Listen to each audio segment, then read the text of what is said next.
Good morning, and looks like we got snowed in. A lot of snow came into New York City, so I hope everybody is fine. It is cold today. A lot of flights were canceled, so that's going to be affecting my schedule for today. But nonetheless, yesterday we touched on the idea of visualization. So let's continue on with that particular idea and how that applies to what you're doing right now. Sometimes when they say you have to set aside training for the day, you have to find that perfect time when you can actually go train.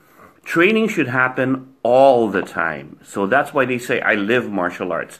How do you live martial arts? Well, everything I do all the time is training, because when you're in the dojo or in your class and training, that's probably the safest place that you'll ever be when you're learning how to defend yourself or your martial arts. Nobody's going to attack you in the dojo. That's where everybody knows each other and you're all friends. Outside in the streets, when you're at home, when you're on the bus, when you're driving around, that's when bad things can happen.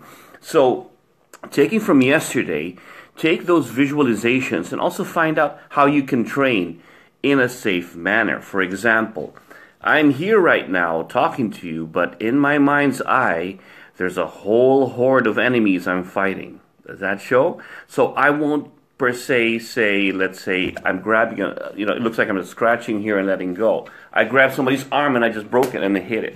Or sometimes when you think of me like I'm going to reach forward to grab something, no, I just reach and hit something. But in my mind's eye, these are frowned upon if you start hitting or moving around like this all over the streets. But in your mind's eye, you can train yourself to where you're playing games. Some of the games I play with is, can you see beyond normal perception? For example, what's the difference between you see the speed of the attack and when you slow it down? It's a brush. But to me, just impact with lots of bristles to be able to get through with that. What else is there? Well, remote and delete, but if I have to defend myself, I will pick up whatever is around here. What does this look like? Well, it could be held this way if I have to defend myself, or switch over to using this, or open this up and smack in the middle. I mean, it's just a coat hanger, but it can be used for all the different hooking things that look similar to something with this. Why is there a karambit on my table? Well, that's okay. But then we can pick up normal household items, and you can start using this. Now, granted, I wouldn't do it when I'm cooking, but you can start to get the idea how everything around you, is this a brass knuckle? Who knows, right? Or this, is it equal to this?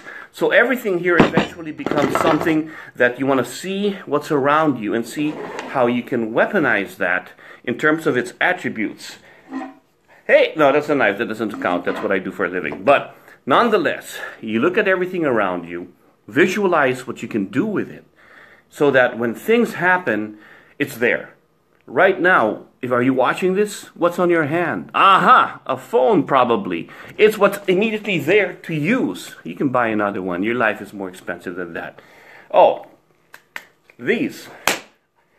Okay, so there's a little bit piece of metal, so that doesn't count. But nonetheless, you can see where we're going with, or to protect yourself for that, or slap and hit. So, there's so many things that you can enjoy. Just visualize. Use the power of visualization and how it helps you, and play the game safely, normally, but enjoy your day, because these are the things that I have fun doing. I turn this into such a game that when we're with our buddies, what do you see around you and what can you do with it? And it keeps you engaged, but at the same time, it's really training for reality, because outside is where everything's going to happen. So, here's my cup of joe for the day. Have a great Friday. Thank God it's Friday for a lot of us. Have a good one.